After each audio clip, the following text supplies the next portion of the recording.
Hey guys, just gonna do a quick review on the Dunlop Aerogel Pro. Um, this is a racket, I believe, from 2012 or 2013, so it's kind of an old racket. Um, and the factory strings are still on here. So usually when you buy a racket, you're gonna want to remove the factory strings right away. So this is actually a fairly good beginner to intermediate racket. It's a little bit heavy.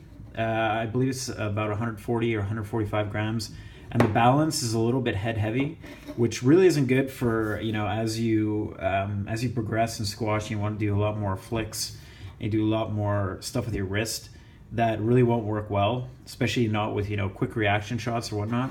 But what it is good for is when you're first starting out, you do want a little bit of a heavier racket to really build up your wrist and your forearm strength.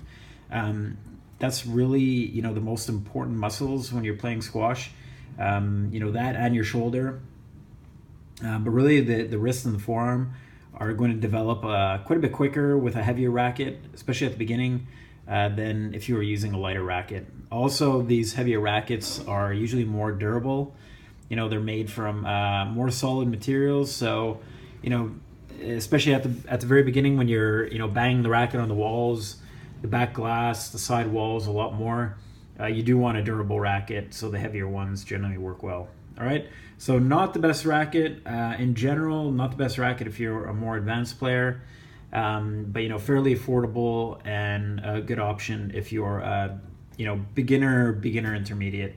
I would say once you get to intermediate level, you should be moving away from this racket. All right, thanks.